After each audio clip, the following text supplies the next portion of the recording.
Hello everyone. Today I will present to you about my uh, thesis. So my title is the use of YouTube as teaching medium to increase interest and motivation to learn. And my name is Prabowo Ari Widayat and my student number is 17 12 14 040. In the first chapters we have introduction. In this chapter, I will guide you to some parts for the introduction of the research, and there are the research background, research question, research significance, and definition of terms. The content of uh, the content of the research background is why this paper needs to be made, and research questions are the main discussion that will be discussed in more detail, and the significance of the research in the form of what the benefits can be taken for the readers. And the last definition of term contains the explanation from the key or important sum of the paper. We have research background. So YouTube is a social media that has the most interest in the youth community and the elderly community. The project capital is projected to continue to increase along with the number of users. As of 15 September 2020, YouTube has recorded the number of registered monthly views or incoming monthly users of 93 million viewers only from Indonesia.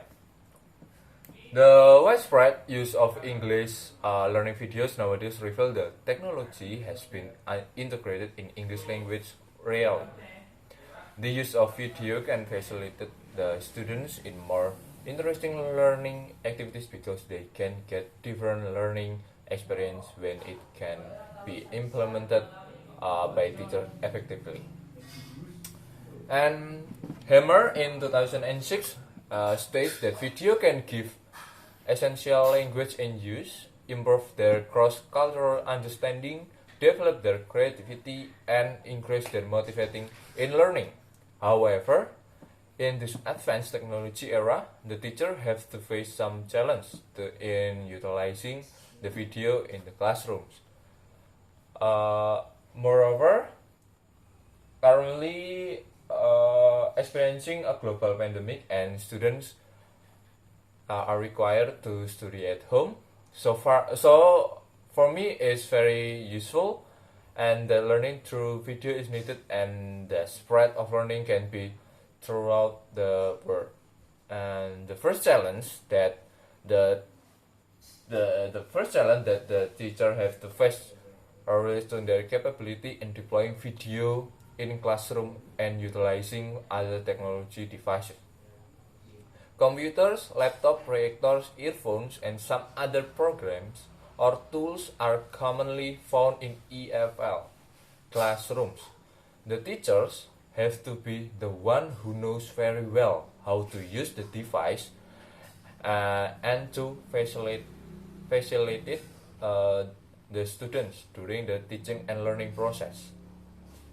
And then they have to be able to apply some techniques in using video and the other device, and also figuring out some barriers that may appear in the class that can influence the students' impressions in learning.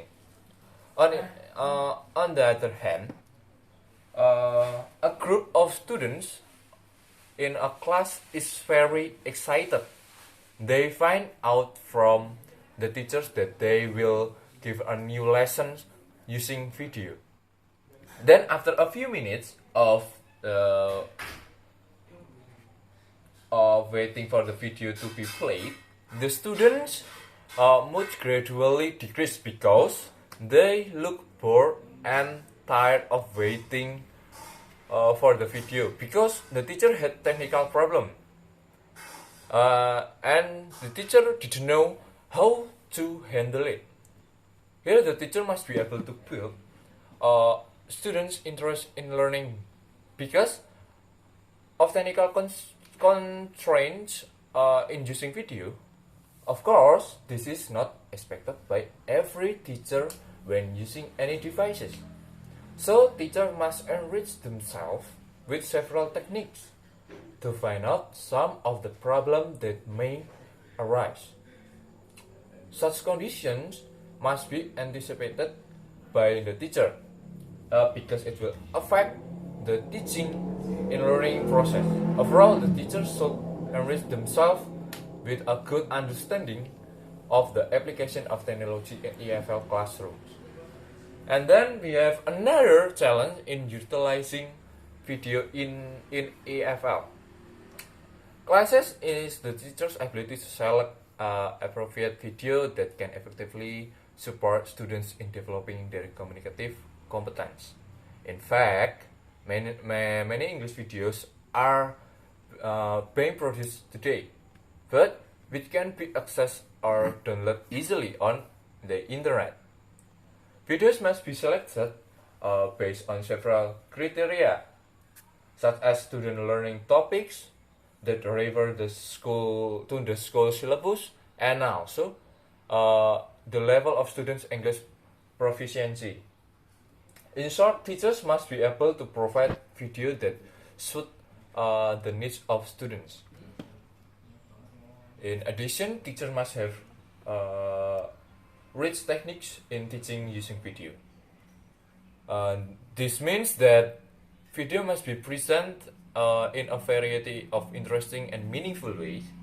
When the video is presented, the teacher not only lets students watch it and ask them to answer some questions related to video or make students passive viewers, but the teacher also needs to encourage them to become active viewers. The teacher must be able to understand and apply various teaching techniques using videos. And the final challenge is that the teacher must develop themselves as creators and producing video to meet the needs of students in learning activities. Through the intensive use of video, students will demand something more interesting than what others have just created. And the teacher must be able to facilitate student needs and make effective videos that can support students' learning activities well. If teachers only distribute some of the video they collect from the internet, those videos may not be fresh for students anymore. So they might have watched the video, so it's not really effective for students. Teachers are required to develop their creativity in making videos that are more applicable to students. Considering great benefits and challenges of utilizing video in EFL classrooms, nowadays this paper provides a way for using video meaningfully. It is expected to present valuable information for the teachers, especially in EFL teachers, about some ways that they can implement when teaching English by using video. So the students do not only get interested when the teaching and learning activities are run by using video, but they can get valuable and long-lasting information through the video presented by the teachers. And next we have research questions. The first question is, what video content can improve students' learning abilities? And the second one is whether the teacher is helped by the existence of video learning content on YouTube media. And next we have research significance. The writer expects beneficial results, especially for the English Education Study Program of Sanata Dharma University. English teachers, students, and further research can study, understand, and be able to use the use of technology for useful learning media, especially through YouTube, and especially it can be accessed whenever we want and wherever we are. And next we have the lecturer's or the teachers, or research significance for the lecturers. The writer believes that this study will help teachers and lecturers that can easily deliver the material through YouTube and enable teachers and lecturers to use the material for future learning and help teachers or other lecturers to add material to convey to students. And next we have the students, the significance for students. The writer believes that this study will help students to reach their potential because teachers or lecturers make a lot different videos with the same topic that we want to find and have different styles, and students can choose which one they want to choose. And the last is future research. The writer believes that a study can be very helpful for the future researchers for who want to develop more learning media for Indonesian students. And next we have definition of terms. YouTube. YouTube is a universal and worldwide platform, as we know, that allows us to watch lots of kind of videos by people all over the world.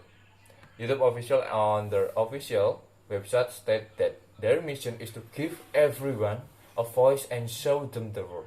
Simply, YouTube is a platform where people can share their creativity, artworks, point of view, and also watch others' works, etc. in the form of video. And next we have video content. Video content is any content format that features or including video. Common forms of video content include vlogs, animated GIFs, and live videos, customer testimonials, recorded presentation, and webinars. We jump to chapter 2, or review of related literature. The writer intends to review several theories and concepts that support the study through these chapters. These chapters provide two main sections, namely the theoretical description and the theoretical framework. Theoretical description presents the theories, meanwhile the theoretical framework presents the main theories that answer the author's question. So we have a theoretical description first. This part is discuss theories related to learning. YouTube. And interest to learn. Etymological interest, which means liking, attention to, inclination of the heart to something, desire. So in the learning process, students must have interest or liking to the part or ingoing learning activities. Because with interest, it will encourage students to show concern, activity, and participation in the ongoing learning. According to Ahmadi 2009, page 148, interest is the attitude of a person's soul, including the three functions of his soul: cognition, connection, and emotion, which are focused on something, and that relationship a strong feeling element. I will give you two examples from the expert. According to Slamento 2003, page 180, interest is a constant tendency to pay attention to and remember some activities. Meanwhile, I'll give you last example from the expert. According to Jali 2008, page 121, interest is a sense of preference and a sense of interest in something or activity without being asked.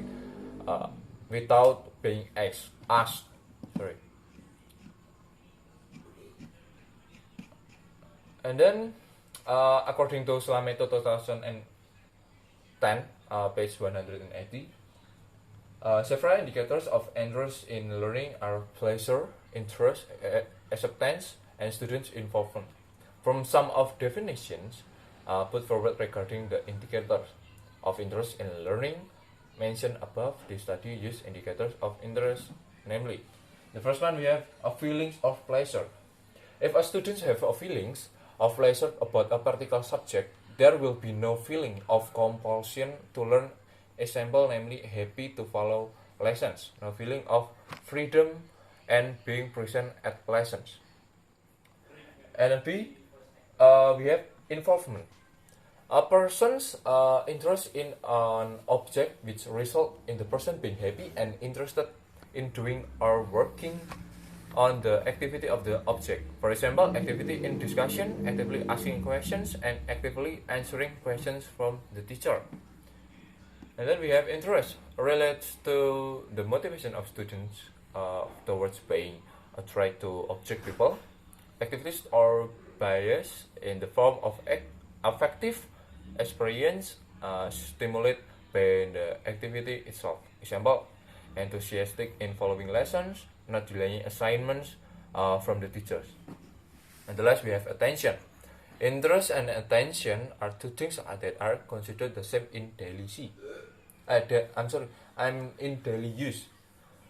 Students' attention is the concentration of students on observation and understanding. To the exclusive of other students have an interest in a certain object, then they will automatically pay attention to that object. So and the example is listening to the teacher's explanation and taking notes. And then we have motivation to learn. According from Sabiman 2011 page 83 suggests that the characteristic of motivation that exists in students include 1. Persistence in facing tasks, can work continuously for a long time, never stop before completion, and resilience in facing difficulties, not quick to give up, and does not require external encouragement to perform as well as possible, not quickly satisfied with the achievement that have been achieved. And the third is show interest in various problems, and the fourth prefer to work independently, and the fifth quickly bored with routine tasks, things that are mechanical, just repetitive, make it less effective, and the sixth can defend their opinion, and the seventh, it is not easy to let go of what is believed, and the last is enjoying finding and solving problem. Let's jump to chapter 3, research methodology.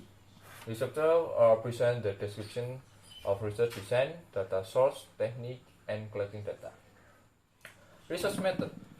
The study use an explanatory research method and which aim to examine the causality between variables and explain a certain phenomenon.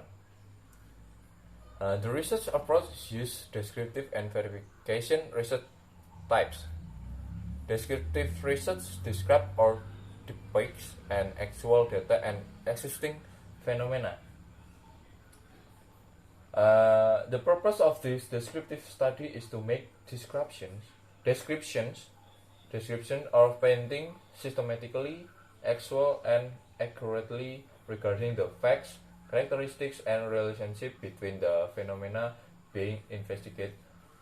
Or meanwhile, verification research aims to estimate and test the hypothesis or hypothesis testing. The data obtained for the purpose of this study consists of two sources, namely primary data and secondary data.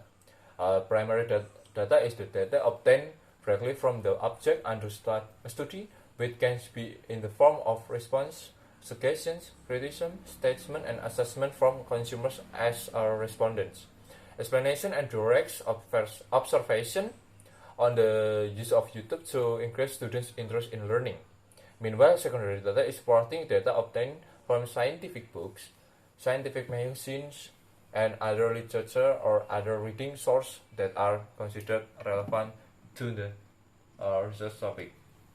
The data collection techniques used in this study include field research and library research.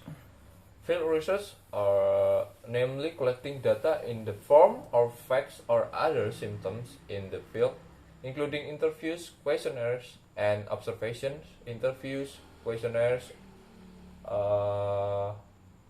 Observations were carried out on students who took in public speaking, and course of the public relations study program of the faculty of communication science. And then we have the data analysis used in this research is descriptive analysis and statistically analysis. Descriptive analysis of percentage is used to describe the percentage of each variable, namely the use of YouTube. Student interest and learning motivation.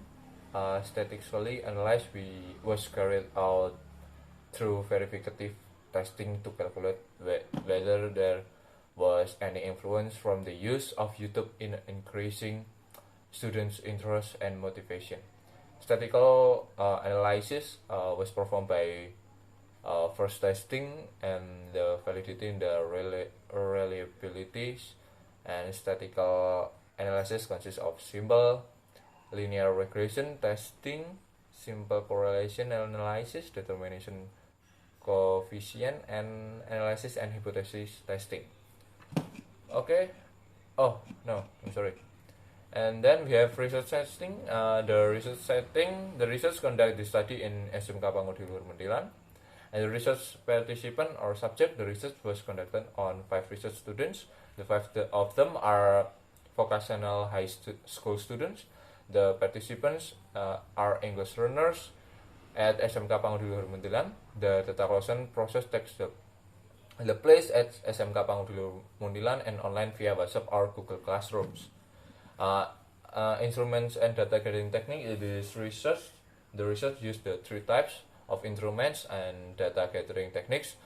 The first one is observation, and the second one is questionnaire, and the last is interview.